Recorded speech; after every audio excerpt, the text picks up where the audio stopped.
The Lakers have been headed in the wrong direction since losing LeBron James. Lost their last 4 of their last 5 without LeBron. Tonight they face Timberwolves teams with a star in Karl Anthony Towns that is playing maybe his best basketball of his career. Here's Andrew Wiggins hitting a 3 in a corner. Then Wiggins also finding his rhythm. Found his jersey, too. So he wore his jersey for the game. I know, right? The other night he was checked in. Oh, I forgot. Yeah, I got that. Oh, 25 points at the half, 28 for the game for Andrew Wiggins. Ooh, breakout performance for him. Towns, well, he took over for the rest of the game. That's JaVale McGee with it's a cat poster. Yep, Diesel dunk. There. Ooh. Absolutely. That's big game hunting, too, on the 7-foot. Now, that's off the pass. Oh, yeah. Just beautiful. Angle. Oh, see, that angle makes it even worse. How about cleaning up the miss? Wiggins? No. Towns? Oh! Gotcha. Okay, Cat, well, go ahead. This is about effort, isn't it? Yeah, all strictly effort, This Coach. is about effort. And then more Towns. Couple misses around the basket, and he's still cleaning it up. You got Taj having fun rebounding, and then Cat getting there having fun rebounding. Then he gonna smile at him. Karl Anthony Towns, 28 points, Oof. 18 rebounds. We mentioned that 28 points for a reason. We'll get to that in a second. First, let's hear from Karl Anthony Towns. Okay, so Karl Anthony Towns, 28 points in each of his last 7 games, but breaking news from Minnesota. Tom Thibodeau has been fired as the head coach. This, according to Adrian Wojnarowski and Sean Sharania, both Yahoo and ESPN reporting that Tom Thibodeau is out as the head coach of the Minnesota Timberwolves. And president, too, right? I mean, he was the president, too, Coach. So when you get fired, you lose both of those jobs, right? I think you lose both of them. Yeah, I'm thinking I think you fire the coach and not fire the president, right? Because he was the president making the decisions for the coach. Well, right, Tom, for that? That could happen. You could fire somebody as a coach and keep him in the front office. Right, okay. Okay, like Urban Meyer leaves Ohio State, but he's going to be around. Some President and coach, he's out as both. Yeah, as both. So that's 3D, official. Okay. Ooh. Looking at the situation in Minnesota, why now? Well, I guess, Glenn Taylor is the owner and sit down with his group and say he doesn't like the way things are going. The Jimmy Butler situation wasn't great. If you go back and look, and people say the Houston trade was probably better because there was more, picks there. So maybe they sit down and say, let's pull the trigger now before the All-Star break, before the trade deadline, if there's more moves to be made, Coach. I look at it as because of their last stretch of 8 games, 5-3, brings them back into the playoff race. They're 2 games out of that 8th spot in the Western Conference. And you just got done saying how great Karl Anthony Towns has been playing. Karl Anthony Towns has a direct line to the owner of the team. That's how his contract got done over again. That wasn't a president making that move. That was the owner saying that. So maybe Karl Anthony Towns knows more than we do about what was going on in that situation. Perhaps that's the reason why we see a rejuvenated Karl Anthony Towns over the last 8 games. That's just speculation. Well, again, this is reported right now. This is not official from the Minnesota Timberwolves, but if this is the case, you still have a team fighting for a playoff spot. What do they do now? How hard is it to find a head coach in the middle of a season? I doubt that you make a move like that without knowing what direction you're heading in before. Right. Is it someone that's sitting out? And there are a number of recent head coaches that were fired that are sitting around, okay, that they might turn to. Or is there somebody within the organization that they have tremendous confidence in, that the players have shown the backing for that person, and that's who you turn to try and finish out, just like happened as Tyronn Lue took over in Cleveland and wound up finishing that season and was given the job full-time after that. Yeah, in most cases, Chris, you stay within because one of those, if not all of those assistants collectively can continue to preach the system versus bringing a brand new coach in now and trying to, like to your point, last 8 games, Catman is rolling. So for a brand new coach to come in, now he has to either know the system they've been playing to kind of keep things going that way, or to your point, Coach, you're going to the top assistant you have in there. Maybe Ed Pinckney, is their top assistant right now. I was just going to say. He's been around a long time, and maybe it's an opportunity. Ed Pinckney's been around a long time, has talked to a number of teams about possibly becoming their head coach.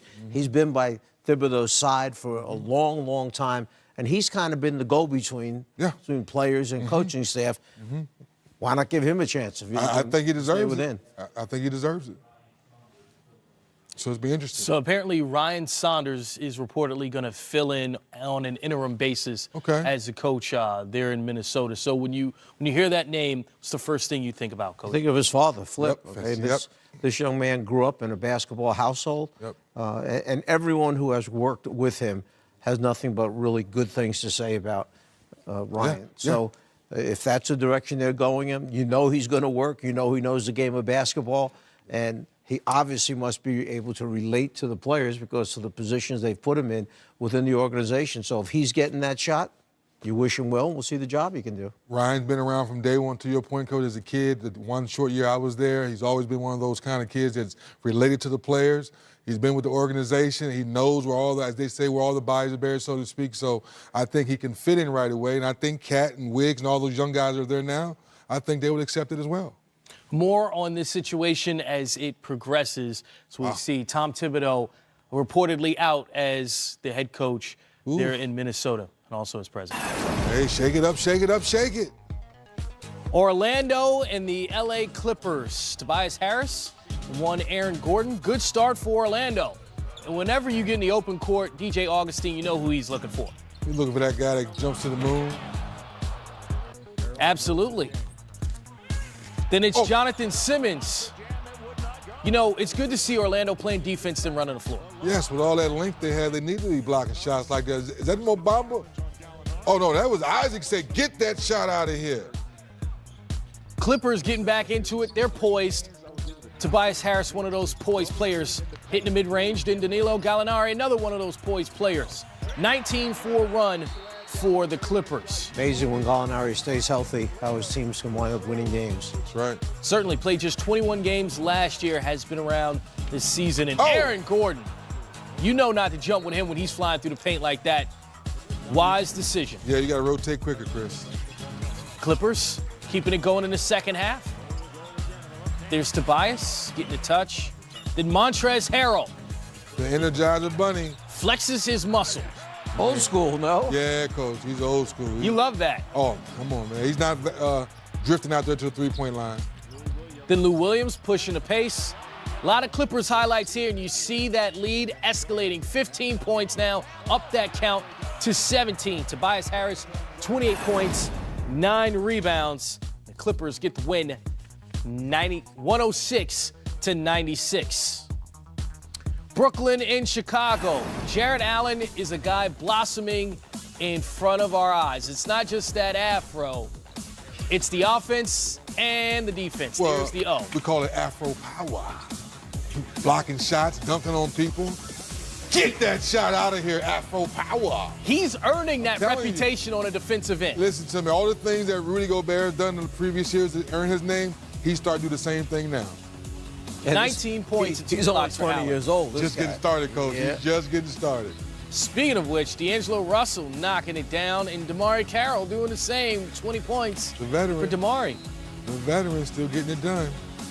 Shabazz Napier in the fourth quarter. You know, that's a guy with the clutch pedigree. Yes, good call, Chris. 18 points for him, and we got ourselves a 15-point Brooklyn lead. D'Angelo Russell. Oh, 28 ice water, points. ice water, ice water. 5 ice assists. water.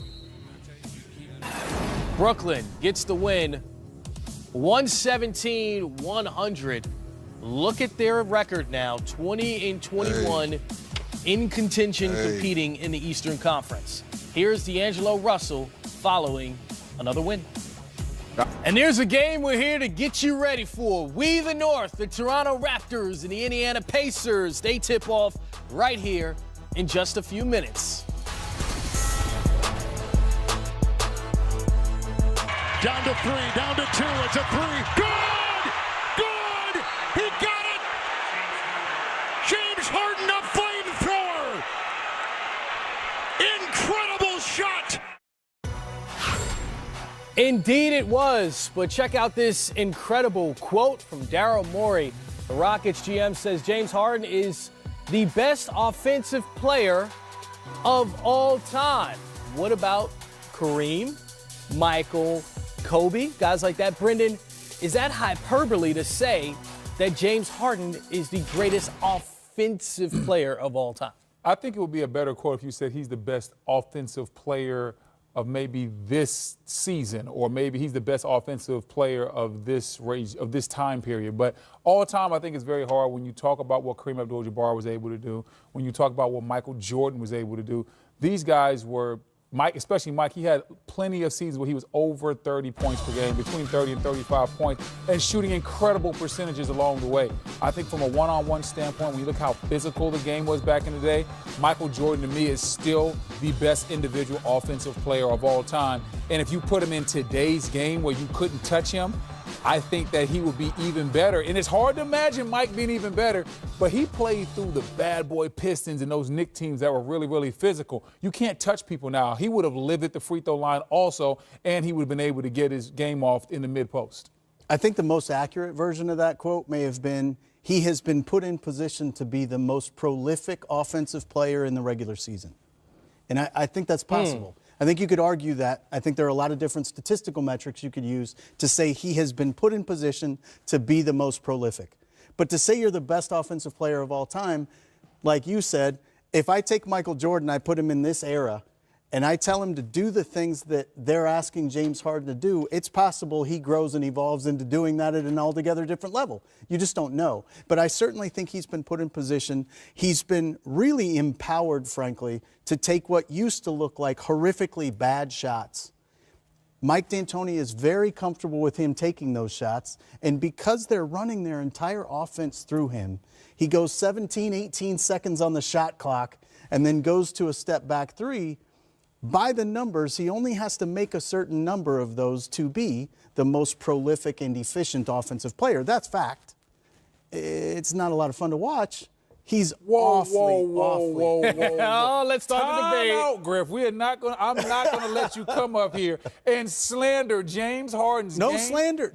Saying it's not fun to watch. James Harden. You watched that Golden State game, that wasn't fun to watch. James Harden was hitting crossovers, step back. He crossed Clay over, gave him the little slap on the butt, hit the shot on Draymond. Listen, he's making such great individual moves. I can't say that. I understand he goes to the free throw line a lot. I understand his usage is very high. But guess what? With Chris Paul out, I don't think I want Daniel House creating shots for himself. So I think I love what he's doing, and I think it's exciting. So for me, I'm not trying to slander him at all. I think what he's done has been mind-numbing. And it's a mea culpa on my part for not appreciating him enough before this run. It really is. It's remarkable. I don't like watching someone go dribble tantrum for 18 seconds. I don't. I like the ball to move. I like the game when it's symmetry in motion. I like it when it's the floor spread and the ball hums around. Now, look, the reality is most of the best players in this league play a very similar way to James. It's just that they don't have the ability to take and make difficult shots like he does, so they have to draw and kick, which then starts the ball moving around. I got a question for you. So I'm holding him responsible for the fact that he can actually make shots that other people don't get to take. What does Steph Curry look like if he's not playing with other players who demand the ball and demand movement? Steph Curry can take and make almost all of those same shots. But he's not playing that way. And I would rather watch that product personally.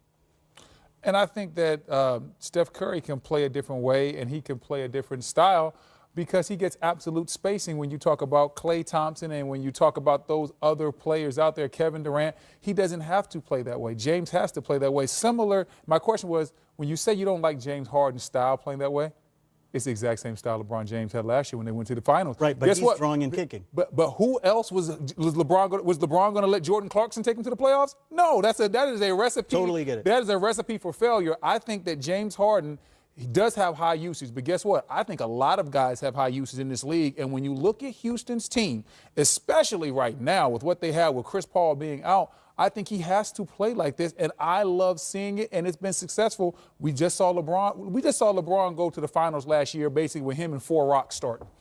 It's a true story. Well, you mentioned that success. It's been 12 games of it, and what a run it's been for James Harden. 40 points a night over the last 12 games. I got you back, James. 40 points in each of the last 5 games. Listen to the names on that list. Jordan, Kobe, AI. Those are the only other players who do it in the last 50 years. Are they good? Those names sound like good names. I think they're historically good. They're pretty good. Will that streak extend to 6 games tonight, Brendan? I'm saying yes. I'm going over. I think James is on a run. I think, once again, the usage is high. He's hot right now. He's incredibly confident. And there's not really a player on Portland's team that I worry about defensively that can get into James and force him to do something that he doesn't want to do or make him uncomfortable. So I think James goes over 40 tonight. I'm going to go with the under. And the reason is, Hey. I'm going to go with the under, and the reason is, for me personally, I just look at that list. I look at the names on that list. I look at how many times he's done it, and I'm going to go for regression to the mean. He's due to have a regular superstar kind of night where he gets 34. Okay. Maybe we should save this for later tonight and see who came out on top with their prediction. Okay. You seen movie Trading Places? Gentleman's bet? $1 Winthorpe. Placed at 7:10 p.m. Warriors also